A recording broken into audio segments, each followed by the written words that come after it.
माता पित्यांच्या सेवेचं हे फळ आहे. परब्रह्म उभे केले तर युगे 28 विटेवरी उभा. 28 युगापासून तरी पुंडलिकाची भेट नाही. एवढं महत्व काय माता पित्याच्या सेवेचं आहे. तुकोबाराय तर पुंडलिकाला म्हणतात कारे पुंड्या मातलासी उभे केले विठ्ठलासी. कारण आम्ही विठ्ठलाचे डिंगर डिंगर. एखादा पोरगा जर ऐकत नसला काय म्हणतं आई त्याला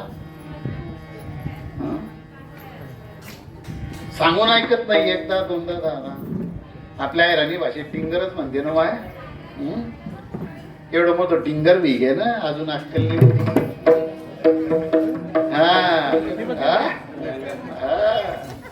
म्हणजे सांगण्याचा अर्थ असा किंवा भक्तीचं हे वर्म आहे की भगवंत सुद्धा घाबरतो भक्ताला.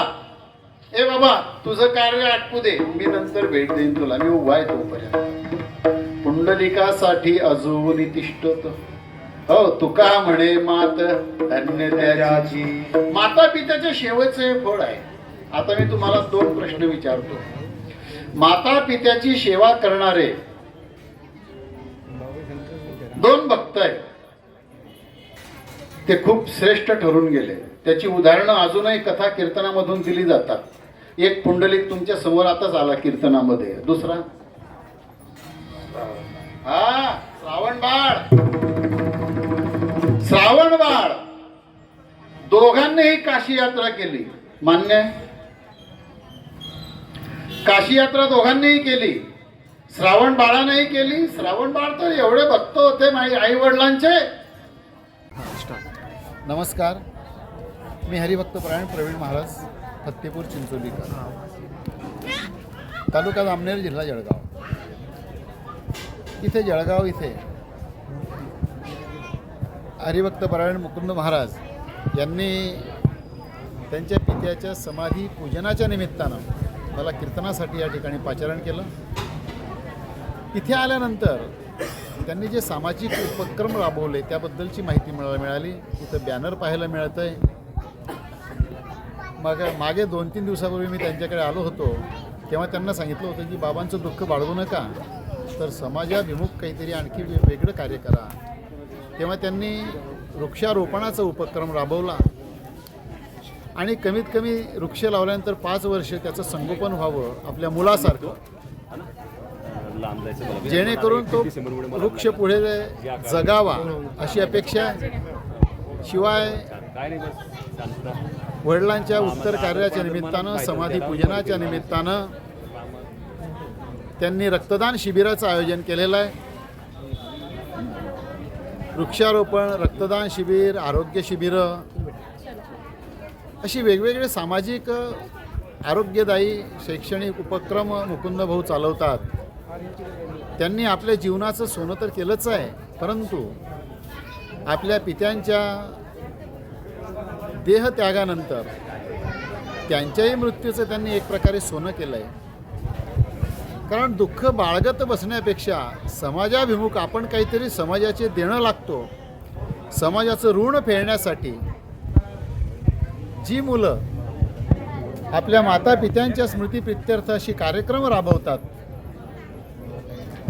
अशी साधुवृत्तीची मुलं खूप दुर्मिळ आहेत समाजामध्ये. हीच त्यांची सेवा आहे. कारण समाजाभिमुख उपक्रम, समाज कल्याणासाठी रक्तदान शिबिर, कारण रक्तदान, अन्नदान आणि ज्ञानदान या तिन्ही प्रकारचं दान या ठिकाणी मला बघायला मिळालं. कीर्तनाच्या रूपानं ज्ञानदान झालेलं आहे, अन्नदान आहेच आणि रक्तदानाचं शिबिर त्यांनी आयोजित केलं. त्याचं बॅनर मी या ठिकाणी वाचलं आणि पाहिलं आणि मला अभिमान वाटला त्या गोष्टीचा की वा, काय सुंदर उपक्रम राबवला आहे.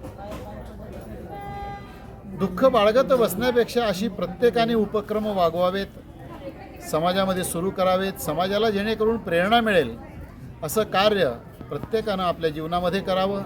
आणि ते कार्य हरिभक्तपरायण मुकुंद महाराजांनी सुरू केलं आहे, त्याचा मला अभिमान वाटतो.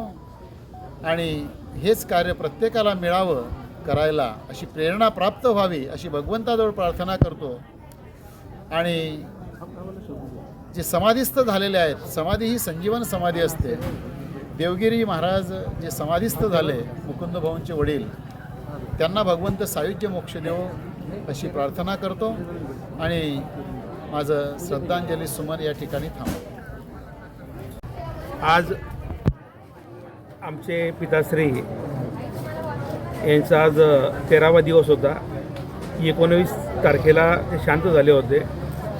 तर त्यांच्या समाधीपूजन आणि उत्तर कार्यानिमित्ताने काहीतरी वेगळा कार्यक्रम केला पाहिजे हा हेतू मनात ठेवून आम्ही आमच्या सेवाभावी संस्था मुक्ती फाउंडेशनतर्फे एक विशेष कार्यक्रम या ठिकाणी आज आयोजित केला.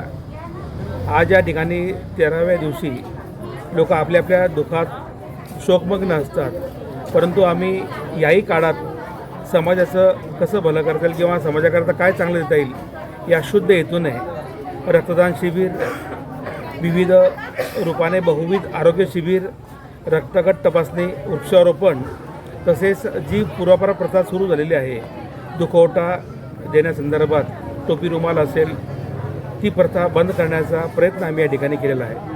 टोपी रुमाल देऊन दुखवटा न व्यक्त करता आपण किमान एक झाड, एक वृक्ष पूर्णपणे जगवून त्याला आपण आपल्या नावाने संगोपन करा असा आम्ही या ठिकाणी संदेश दिला आहे. आज जवळपास साधारण 50 लोकांपर्यंत रक्तदान केलेलं आहे. म्हणजे कुठेतरी आम्ही एक चांगलं काम करण्याचा या ठिकाणी प्रयत्न केला. इंडियन रेड क्रॉस सोसायटीच्या मार्फत रक्तदानासाठी, रक्तदान संकलन करण्यासाठी या ठिकाणी गाडी आलेली होती. अनेक गंभीर पीडित रुग्ण आहे, कारण थंडीमध्ये रक्ताचा सुरळीत पुरवठा कमी झाल्याने आणि जे थॅलेसेमियाचे रुग्ण आहेत, मुलं आहेत, त्यांना नियमित रक्त लागत असतं. अशा पीडित गंभीर रुग्णांसाठी आम्ही या ठिकाणी रक्तदानाचा एक कार्यक्रम घेण्याचा प्रयत्न केला. त्याचप्रमाणे अनेक महिला असतात, त्यांना आपला रक्तगट माहीत नसतो. अशा महिलांसाठी रक्तगट तपासणीचा कार्यक्रमसुद्धा या ठिकाणी घेतलेला आहे. सोबतच RL मल्टीस्पेशालिटी हॉस्पिटल यांच्या विशेष सहकार्याने सर्वरोग निदान तपासणीसुद्धा आम्ही या ठिकाणी घेतलेला आहे. असा एक चांगला कार्यक्रम या ठिकाणी झाला. आणि विशेष म्हणजे जो आपण आज 13 दिवशी आनंदोत्सव साजरा करतो, तर जे आदरणीय आज अबोबा आचार्य प्रवीणजी महाराज आलेले आहे, त्यांनी सांगितल्यानुसार की आपला समाधीपूजन जो आहे, आपण कुठल्याही प्रकारचा दुःख शोक व्यक्त न करता, कारण जी परमात्म्याजवळ जी आत्मा गेलेली आहे ती पूर्ण रूपाने शुद्ध होती, सात्विक होती. त्यामुळे आपण कुठल्याही प्रकारचा शोक न करता या ठिकाणी जे जे कार्यक्रम आपण समाजाकरता अवलंबिले आहेत ते खूप चांगले आहेत. आणि त्यांनी महाराजांनी खूप कौतुक केलं, आमचं मनोबल वाढवलं. त्याबद्दल महाराजांचं, आमचे आलेले नातेवाईक, आप्तेष्ट या सर्वांनी, आमचे मित्रपरिवार आहेत, त्या सर्वांनी येऊन जे सहकार्य केलं त्याबद्दल मी सर्वांचा या ठिकाणी ऋणी राहील.